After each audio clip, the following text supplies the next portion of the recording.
Hello प्यारे बच्चों, कैसे हो आप सभी लोग। आशा करता हूँ आप सभी लोग ठीक होंगे। सभी बच्चों का आपके अपने यूट्यूब चैनल जेएमडी क्लासेस में हार्दिक स्वागत है। यह यूट्यूब चैनल जो है वो हाई स्कूल और इंटर के बच्चों को ध्यान में रखकर बनाया गया है, क्योंकि इस चैनल पर हाई स्कूल और इंटर के छात्रों के लिए प्रत्येक सब्जेक्ट की वीडियोस तथा पीडीएफ्स उपलब्ध कराई जाएगी। तो सभी बच्चों से अनुरोध है कि सभी बच्चे इस चैनल को अधिक से अधिक संख्या में सब्सक्राइब करें तथा अपने मित्रों को भी शेयर करें, ताकि वो भी इस चैनल से लाभ उठा सकें। तो आज की हमारी क्लास जो है वो इंग्लिश से संबंधित क्लास है, जो कि स्पेशल रूप से हाई स्कूल के बच्चों के लिए बनाई गई है, क्योंकि इसमें हाई स्कूल की जो हमारी बुक है, जिसको हम फर्स्ट फ्लाइट के नाम से जानते हैं, उसके एक एक पार्ट का हम बारीकी से अध्ययन करेंगे। तो आपको पार्ट वाइज पार्ट सभी पार्टों की वीडियो जो है वो उपलब्ध कराई जाएगी। तो आज हमारा पहला सेशन है, आज हमारी पहली क्लास है। तो आज हम जो है फर्स्ट पार्ट से शुरू करते हैं। तो चलिए शुरू करते हैं आज की क्लास। तो हमारी जो इंग्लिश की किताब है, जिसको फर्स्ट फ्लाइट के नाम से जानते हैं, उसका जो पहला लेसन है तो उसका नाम है ए लेटर टू गॉड। सभी बच्चे इसको याद करेंगे कि हमारी जो हमारा पहला लेसन है उसका क्या नाम है। उसका नाम है ए लेटर टू गॉड, तथा इसके लेखक कौन है? जीएल फ्यूंट्स। इसके लेखक हैं जीएल फ्यूंट्स। पाठ का नाम है ए लेटर टू गॉड और लेखक हैं जीएल फ्यूंट्स। तो सारे बच्चे जो हैं वो इसको याद रखेंगे, क्योंकि परीक्षा में ऐसा भी क्वेश्चन आ जाता है जिसमें केवल पाठ का नाम पूछ दे। एमसीक्यूज क्वेश्चन जो होता है वो पूछ लेता है, या फिर केवल लेखक का नाम पूछ ले। तो बच्चे जो है तो सभी बच्चे जो हैं वो इसको याद रखेंगे। तो चलिए इसकी थोड़ी सी कहानी को समझने का प्रयास करते हैं। हम ओरली इसकी कहानी जो है थोड़ी सी समझते हैं। देखिए इसमें होता क्या है, इसमें एक गरीब किसान होता है जिसका नाम होता है लेंचो। वो बहुत गरीब होता है और उसकी फसल जो होती है वो खड़ी होती है। तो उसकी फसल उस बार अच्छी होती है, लेकिन क्या होता है, मौसम जो होता है वो अचानक से ख़राब हो जाता है और बारिश, आंधी और ओलों के कारण उसकी फसल जो होती है वो नष्ट हो जाती है। जब उसकी फसल नष्ट हो जाती है तो कोई भी उसका मदद करने वाला नहीं होता है। तो वो क्या करता है, लेकिन उसका विश्वास जो होता है वो भगवान में बहुत विश्वास होता है, भगवान में वो अटूट श्रद्धा रखता है। तो इस पाठ के माध्यम से यही बताया गया है कि किस प्रकार लेंचो का विश्वास जो है वो भगवान में होता है।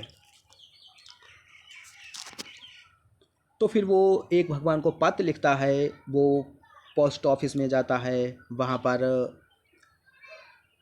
वहाँ के जो अधिकारी होते हैं वो उसको देखते हैं और उसके पत्र का फिर जवाब देते हैं। और फिर वो लोग, उन्हें थोड़ा हंसी भी आती है कि मतलब ऐसा व्यक्ति है कि उसने भगवान को पत्र लिख दिया, लेकिन फिर उस व्यक्ति के विश्वास के बारे में सोचते हैं कि आखिर कितना विश्वास उस व्यक्ति का होगा जिसने भगवान को पत्र लिखा है। तो उसी की कहानी इसमें बताई गई है। तो चलिए हम इसके टेस्ट का बहुत ही बारीकी के साथ अध्ययन करते हैं, और सभी बच्चों से अनुरोध है कि इस वीडियो को एक बार देखने के बाद दोबारा इस पाठ को पढ़ने की ज़रूरत नहीं होगी, क्योंकि हम बहुत ही बारीकी के साथ इस पाठ को पढ़ेंगे तथा समझने का प्रयास करेंगे। तो सभी बच्चे जो है बिना स्किप किए हुए इस वीडियो को अंत तक जरूर देखें तथा कमेंट बॉक्स में अपनी राय दें। तो चलिए शुरू करते हैं। The house, the only one in the entire valley. मतलब वह घर जो था उस घाटी में अकेला था। किसका घर? लेंचो का घर। लेंचो का घर जो था वो उस घाटी में अकेला था। इंटायर वैली, वैली माने होता है घाटी, इंटायर वैली मतलब संपूर्ण घाटी। लेंचो का घर जो था वो पहाड़ी क्षेत्र पर था, घाटी में था। तो वहाँ पर उसका घर केवल अकेला घर था। सेट जो कि ईस्ट था, अर्थात बना हुआ था, ऑन द केस्ट ऑफ ए लो हिल, जो एक कम ऊंची पहाड़ी पर बना हुआ था। लेंचो का घर जो था वो एक पहाड़ी पर बना हुआ था, और पहाड़ी वो कैसी थी? लो हिल। लो हिल मतलब कम ऊंची पहाड़ी थी। कम ऊंची पहाड़ी की कैस्ट, चोटी पर बना हुआ था। मतलब पहाड़ी जो थी कम ऊंची थी और उसके बिल्कुल टॉप पर बना हुआ था। फ्रॉम दिस हाइट, उस ऊंचाई से one could see the river and the fields of rife corn dotted with the flowers. और उस ऊंचाई से प्रत्येक व्यक्ति, वन कुर्सी, प्रत्येक व्यक्ति देख सकता था, क्या देख सकता था? रिवर्स, नदियों को देख सकता था, and the fields of ripe corn, पके हुए फसलों को, खेतों को देख सकता था, डॉटेड विद द फ्लावर्स, फूलों के साथ लदे हुए जो फूल जो थे, फूलों के साथ मतलब लदे हुए जो खेत जो थे, जो फूलों से लहरा रहे थे, उनको देख सकता था। That always promised a good harvest, जो हमेशा एक अच्छी फसल होने का वादा करती थी। अर्थात प्रत्येक व्यक्ति वहाँ से क्या देख सकता था? नदियों को देख सकता था। ऐसा मान लीजिए आप किसी ऊंची स्थान पर खड़े हुए हैं तो आपको वहाँ के जो पास पड़ोस की चीज़ें जो हैं वो बहुत अच्छी तरीके से दिखाई देगी। तो ऐसा ही कुछ नज़ारा था लेंचो के घर का। वहाँ से प्रति व्यक्ति नदियों को देख सकता था, फील्ड्स ऑफ राइफ कॉर्न, पके हुए फसलों के खेतों को जो देख सकता था, डॉटेड विद द फ्लावर्स, ठीक है, जो फूलों से लहरा रही थी फसल। और वे फसल जो थी, उसकी फसल जो प्रोमिस्ड ए गुड हार्वेस्ट, अच्छा उसकी फसल जो थी बहुत अच्छी होने का वादा करते थे, उसकी फसल बहुत अच्छी थी। The only thing the earth needed, केवल एक जो वस्तु थी जिसको पृथ्वी की आवश्यकता थी, वो क्या थी? Was a downpour. डाउनपोर को मतलब बारिश, बारिश की आवश्यकता थी, और एट लीस्ट ए सोवर, या हल्की फुल्की बौछार की आवश्यकता थी। तो पृथ्वी को बारिश मतलब बारिश या हल्की फुल्की बारिश या मतलब सामान्य बारिश की आवश्यकता थी, क्योंकि बारिश के अभाव में प्रत्येक चीज़ जो थी वो क्या हो रही थी? सूख रही थी। तो पृथ्वी को हल्की सी बारिश की आवश्यकता थी। थ्रू आउट द मॉर्निंग, उस समय जो लेंचो, अब इसका नाम यहाँ पर आया है, यही हमारे पाठ का मुख्य व्यक्ति है जिसका नाम है लेंचो। ये जो है इसी के ऊपर हमारा पूरा पाठ जो है वो आधारित है। तो उस समय लेंचो जो होता है, who knew his fields intimately, जो अपने खेतों को बहुत अच्छी तरीके से जानता है, बहुत ही गहनता से जानता है। वह किसान है, प्रतिदिन खेत पर जाता है, रोज़ अपनी फसल को देखता है, तो उसको पता है कि उसकी फसल कैसी है, अच्छी है या मतलब अच्छी नहीं है। तो लेंचो को अपने खेत की अच्छी खासी जानकारी थी। हैड डन नथिंग एल्स, तो मतलब उस समय उसने कुछ भी नहीं किया, अर्थात कोई भी कार्य नहीं किया, बट परंतु सीधा sky toward the north east, और उसने क्या किया? सीधा sky toward the north east, उसने कुछ उत्तर और पूर्व दिशा में कुछ बादलों को देखा। उत्तर पूर्व दिशा में आकाश में कुछ बादल थे। Now we are really going to get some water women, तो उसने अपनी वुमेन का मतलब यहाँ पर औरत, औरत का मतलब लेंचो की पत्नी से है। यह वुमेन कौन है? लेंचो की पत्नी। तो उसने अपनी पत्नी से कहा कि ऐसा प्रतीत होता है कि मतलब कुछ बारिश होने वाली है, हमें कुछ पानी, गेट सम वाटर, गेट मतलब हमें कुछ पानी जो है प्राप्त होने वाला है। अर्थात उसके कहने का मतलब है कि ऐसा प्रतीत होता है कि कुछ बारिश होगी। द वुमेन, वह महिला कौन? द वुमेन का मतलब है लेंचो की पत्नी। तो लेंचो की पत्नी हु वाज प्रिपेयरिंग सपर, जो सपर को प्रिपेयर कर रही थी। सपर माने होता है रात्रि भोजन, सपर माने रात्रि भोजन। तो उसकी पत्नी जो थी, प्रिपेयर माने तैयार करना, अर्थात खाने को पकाना। उसकी पत्नी जो थी, जो रात का खाना तैयार कर रही थी, बना रही थी, तो उसने रिप्लाइड, उत्तर दिया, कहा यस, हाँ, गॉड विलिंग्स, यदि भगवान चाहे तो। गॉड विलिंग्स अर्थात भगवान की इच्छा होगी तो पानी बरस सकता है। The older boy were working in the field, उसका बड़ा बेटा जो था वो fields, working in the fields, खेत में काम कर रहा था। व्हाइल, जबकि the smaller ones were playing near the house, लेकिन उसका जो छोटा बेटा जो था वो घर के पड़ोस में खेल रहा था। प्लेइंग नियर, नियर माने पास, नियर माने पास, घर के पास में खेल रहा था। Until the women called to them all, और फिर वह महिला जो होती है उन सभी को बुलाती है।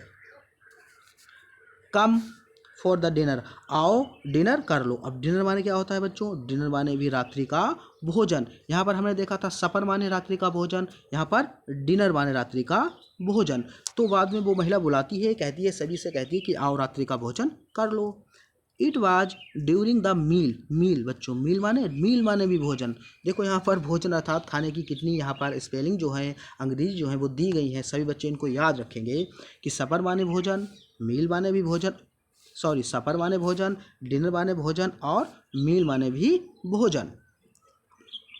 तो भोजन के दौरान अर्थात भोजन करते समय that just as Lencho had predicted, जैसा कि लेंचो हैड प्रेडिक्टेड मतलब अनुमान लगाना या भविष्यवाणी करना। तो जैसा कि लेंचो ने अनुमान लगाया था कि बारिश हो सकती है, तो वैसा ही हुआ जैसा कि लेंचो ने अनुमान लगाया था। Weak drops of rain began to fall, तो बड़ी बड़ी वर्षा की बूंदें जो होती हैं वो गिरने लगती हैं। अर्थात जब वो भोजन कर रहे थे तो उसी समय क्या होता है, बारिश जो होती है वो शुरू हो जाती है। इन द नॉर्थ ईस्ट अर्थात उत्तर और पूर्व दिशा में huge mountains of clouds, huge माने बड़े बड़े, माउंटेन्स माने पर्वत, ऑफ क्लाउड्स माने बादलों के, अर्थात उत्तर पूर्व दिशा में बादलों के बड़े बड़े पर्वत जो होते हैं वो कुड बी सीन, वो देखे जा सकते हैं अप्रोचिंग आते हुए। अर्थात उत्तर और पूर्व दिशा में बड़े बड़े बादलों के जो पर्वत जो होते हैं वो आते हुए दिखाई देते हैं। अर्थात आपने देखा होगा जब बारिश होती है तो बहुत बड़े बड़े काले काले बादल जो होते हैं वो ऐसा प्रतीत होता है कि वो सॉरी ऐसा प्रतीत होता है कि जैसे वो बड़े बड़े बादल जो हैं वो हमारी ओर आ रहे हों। तो ऐसा ही लेंचो को प्रतीत होता है। द एयर वाज फ्रेश, हवा जो थी वो ताज़ी चल रही थी, एंड स्वीट और बहुत मधुर चल रही थी, अर्थात ताज़ी और ठंडी हवा चल रही थी। The man went out for no other reason, वह व्यक्ति जो होता है व्यक्ति का मतलब लेंचो जो होता है वेंट आउट, वो बाहर जाता है। नो अदर रीज़न, कोई दूसरा कारण नहीं होता, अर्थात कोई कारण नहीं होता है उसके बाहर जाने के लिए। Than to have the pleasure of feeling the rain on his body, वो केवल क्या करने जाता है, प्लेजर माने बच्चों होता है आनंद, वो केवल आनंद को लेने के लिए जाता है। ऑफ फीलिंग अर्थात आनंद महसूस करने के लिए जाता है। ऑफ रेन बारिश का, अर्थात वो बारिश का आनंद महसूस करने के लिए जाता है। ऑन हिज बॉडी अपने शरीर पर, अर्थात वो बाहर जाता है किस लिए, ऐसा हम कह सकते हैं कि आखिर जब बारिश होती है तो लेंचो बाहर जाता है, उसका कोई बाहर जाने का कारण नहीं होता है, वो केवल वर्षा की बूंदों को अपने शरीर पर महसूस करने के लिए जाता है। जैसे कि बारिश होती है, हम लोग क्या करते हैं, बाहर जाते हैं और स्नान करते हैं बच्चे, तो उससे क्या होता है, आनंद की अनुभूति होती है। तो इसी कारण लेंचो जो होता है वो बाहर जाता है। एंड वैन ही रिटर्न, और जब वो वापस आता है, अर्थात बाहर से जब वो वापस आता है, ही एक्सक्लेम्ड, वह कहता है, ही माने कौन, लेंचो, ठीक है। These are not rain drops falling from the sky, यह वर्षा की बूंदें, यह मतलब these are not rain drops falling from the sky, यह आकाश से वर्षा की बूंदें नहीं गिर रही हैं। लेंचो कहता है कि यह जो है वर्षा की बूंदें आकाश से नहीं गिर रही हैं। दे आर न्यू क्वाइंस, यह हमारे लिए नए सिक्के गिर रहे हैं। लेंचो ऐसा क्यों कहता है, क्योंकि अभी हम पीछे पढ़ चुके हैं, क्योंकि उस समय पृथ्वी को किसकी ज़रूरत थी, हल्की बारिश की ज़रूरत थी। तो बारिश होती है तो लेंचो खुश होता है कि अरे ये तो हमारे लिए सिक्के बरस रहे हैं। The big drops are 10 cent, जो बड़ी बूंदें हैं वो 10 सेंट हैं, 10 सेंट पीसेस अर्थात 10 के सिक्के हैं। एंड द लिटिल वन, और जो छोटी हैं, आर 5, वो 5 सेंट हैं। ऐसे कह सकते हैं कि जो बड़ी बूंदें हैं वो 10 के सिक्के हैं और जो छोटी बूंदें हैं वो 5 के सिक्के हैं। तो लेंचो जो होता है बहुत खुश हो जाता है। विद ए सेटिस्फाइड एक्सप्रेशन, इस संतुष्ट भावना के साथ ही regarded the fields of rife corn with its flower. इस संतुष्टि भरी भावना के साथ वह अपने पके हुए फसलों के खेतों को देखता है विद इट्स फ्लावर, उनके फूलों के साथ। फूलों का मतलब है अर्थात जब तेज़ बारिश होती है तो हम दूर देखते हैं तो जो खेत होता है तो उसके अंदर थोड़ा धुंधला सा हमें दिखाई देता है, धुंधला सा दिखाई देता है। तो इसीलिए कहा गया है इट्स विद फ्लावर्स, वो अपने फसलों के खेतों को देखता है विद इट्स फ्लावर्स, फूलों के साथ, अर्थात उसके बहुत आनंद की अनुभूति होती है। Draped in the certain of rain, बारिश में, इस बारिश में जब वो खेतों को देखता है तो बहुत खुश होता है और उसे बहुत बहुत खुश आनंद की प्राप्ति होती है। अब यहाँ से क्या होता है, देखिए यहाँ से जो मौसम जो होता है थोड़ा सा बदल जाता है। अभी तक लेंचो जो था बहुत खुश था, बारिश हो रही थी, उसकी फसल अच्छी थी, लेकिन यहाँ से क्या होता है चलिए देखते हैं। बट सडनली, लेकिन सडनली माने अचानक, अचानक क्या होता है, अचानक जो होता है क्या होता है, अचानक जो होता है ए स्ट्रोंग विंड, स्ट्रोंग माने मजबूत, मजबूत का मतलब यहाँ पर तेज, विंड माने हवा, विगेन टू ब्लो, चलने लगती है अर्थात बहने लगती है। अचानक तेजी से हवा जो होती है वो बहने लगती है, जिसे हम आंधी कहते हैं, ठीक है। तेजी से हवा चलने लगती है। And among with the rain, और बारिश के साथ, अमोंग विद द रेन, बारिश के साथ वेरी लार्ज, वेरी लार्ज माने बहुत बड़े, हेल स्टोन्स माने ओले, तो हेल स्टोन्स माने बच्चों ओले, हेल स्टोन्स ओले जो होते हैं विगेन टू फॉल, वो गिरने लगते हैं।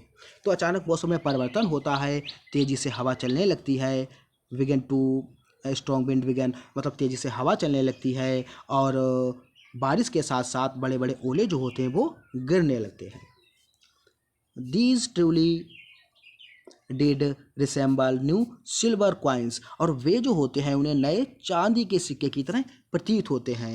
जैसे मान लीजिए ओले जो होते हैं वो कैसे होते हैं, सफ़ेद, और सिक्के कैसे होते हैं चांदी के, वो भी सफ़ेद होते हैं। तो यहाँ पर लेखक जो होता है वो ओलों की तुलना चांदी के सिक्कों की तरह, सिक्कों से करता है। तो कहता है कि वो जो होते हैं उसको नए सिल्वर क्वाइंस, चांदी के सिक्कों की तरह प्रतीत होते हैं। द बॉयज़, लड़के जो होते हैं, एक्सपोजिंग देमसेल्व्स, वो मतलब घरों से बाहर निकलते हैं, एक्सपोजिंग देमसेल्व्स टू रेन, बारिश की तरफ, अर्थात बारिश में मतलब वो बाहर निकलते हैं, टू रन आउट, बाहर आते हैं दौड़ते हुए, टू कलेक्ट, उनको इकट्ठा करने के लिए, द फ्रोजन पल्स, उन ठंडे, फ्रोजन पल्स मतलब उन ठंडे, पल्स वाला होता है मोती, मतलब उनको मोती कहा गया है। उन ठंडे मोतियों को इकट्ठा करने के लिए बच्चे जो होते हैं वो अपने घरों से बाहर निकलते हैं, दौड़ कर उनको इकट्ठा कर लेते हैं।